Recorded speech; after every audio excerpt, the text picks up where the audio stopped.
अच्छा, एक शब्द स्वामी जी आजकल बड़ा चर्चा में है, हार्मोनल चेंज। अच्छा, क्या, और इसके बाद सवाल ये उठता है कि क्या हार्मोनल चेंज की वजह से भी नसें कमजोर हो जाती हैं? प्रेगनेंसी के बाद भी नर्व्स की परेशानी काफी लोगों में देखने को मिलती है, हाँ, हार्मोनल चेंज तो बहुत बड़ा कारण बनता है। तो इसको बैलेंस कर दीजिए ये बस आप। हार्मोनल जो चेंज होता है ना, इसके हाँ इसको बैलेंस करने के लिए ना जैसे हमने बताया था शुरू में, एक तो शीर्षासन और एक सर्वांगासन, उसके अलावा ये अनुलोम विलोम, अनुलोम विलोम, भ्रामरी, उद्गीत। तो प्रिया जी और मीनाक्षी जी, आप तो भ्रामरी उद्गीत करो, इस हार्मोनल इम्बैलेंस नहीं होना चाहिए।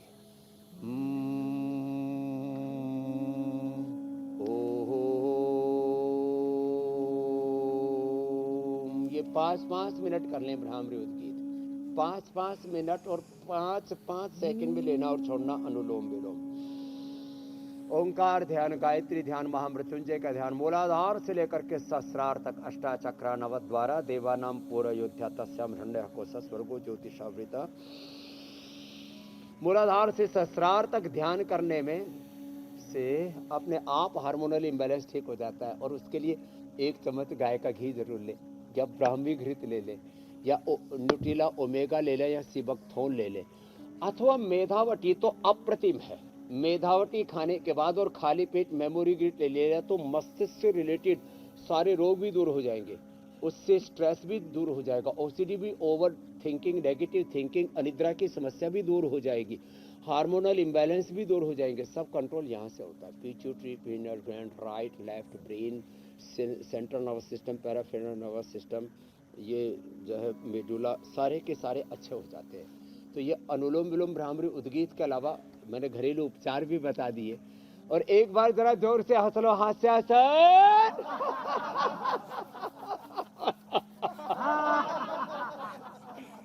ऐसे तो हंसते हैं ना, जो ऐसे जोर से ना हंस सके।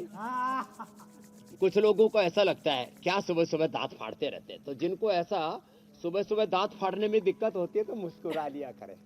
हमारे जैसे हुसैन भाई कितने मुस्कुराते रहते हैं, और इससे करोड़ों लोगों की जीवन में मुस्कान भर रहे हैं। हुसैन जी, मीनाक्षी, ज्योत्सना जी, प्रिया जी, आप तो ऐसे जो मुस्कुराते रहते, सहज रहते। देखो लास्ट बात, ये जो उत्तेजनाएं है ना, आहार की उत्तेजना, विचार की उत्तेजना, राजनीतिक रूप से, धार्मिक रूप से, मजहबी तौर पर जो उत्तेजनाएं हैं, और जिस तरह से अभी तो पोर्न फिल्म और पता नहीं क्या क्या कोई हमें उत्तेजित करके चला जाता है, हमारे भीतर के आक्रोश को, हमारे भीतर काम के वेग को, हमारे भीतर क्रोध के वेग को, हिंसा के वेग को, घृणा के वेग को बढ़ा जाता है।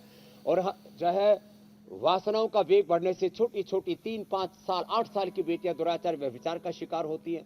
मजहबी आक्रोश को बढ़ने से फिर हिंसा, आगजनी, चारों तरफ जो है उन्माद फैल जाता है।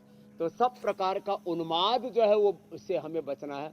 तो उत्तेजनाओं से बचे। योग जो है हमें उत्तेजित नहीं होने देता, और ये हार्मोनल इम्बैलेंस भी योग से खत्म हो जाता है, और सारी उत्तेजनाएं खत्म हो जाती है। हुसैन भाई, ये है योग की महिमा। कपालभाति भी धीरे धीरे करने से ऐसा होता है। स्वामी जी, एक और विषय सहज महिलाओं से समाधि, जुड़ा हुआ, इसे भी सहज शामिल कर लेते हैं। शील समाधि प्रज्ञा से हम युक्त हो जाते मेरे भाई। जरूर जरूर। जी स्वामी जी, महिलाओं में नसों की परेशानी ज्यादा होती है, क्या यूट्रस में फाइब्रॉइड, ओवरी में फैट भी इसकी कोई वजह है? और अगर ऐसा है तो फिर इसके लिए समाधान क्या है?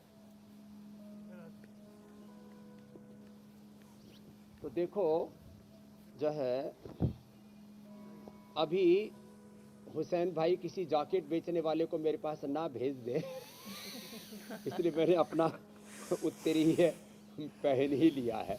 और जिनको यूट्रस में फाइब्रोड्स हैं, ओवरी में जिनको सिस्ट है जो है,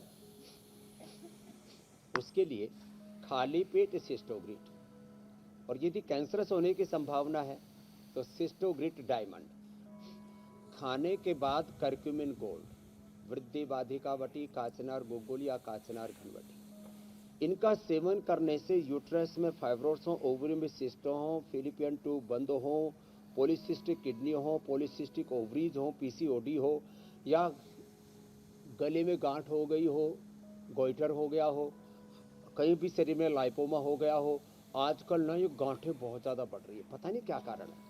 कोलेस्ट्रॉल तो बढ़ ही सो रहा था, अब ये गांठें, किसी को टीबी वाली, किसी को बिना कैंसर वाली, किसी को कैंसर वाली, सारी गांठों का समाधान है। कपालभाति करें, गर्म पानी पिए और ये जो आज उपाय बताए इसको कर ले। खाली एक स्पेसिफिक लेडीज के लिए नहीं, किसी के भी शरीर में कैसी भी कोई गांठ होती है, कपालभाति 15 मिनट से लेकर आधा घंटे में, और किसी को पीसीओडी आदि ज़्यादा गांठें होती हैं तो 1 घंटे तक भी हम कपालभाति करा देते हैं और गांठें ठीक हो जाती हैं। और इसमें कोई कुल्थ की दाल और पी ले तो उससे तो पूरे शरीर का वेट कम होने से लेकर के, गांठें घुलने से लेकर के, पथरी आदि भी कहीं पर भी होती है वो भी डिजोल्व हो जाती है। कुल्थ और लिथोम ये तो बहुत कम बताया हमने, लेकिन ये भी ज़बरदस्त है।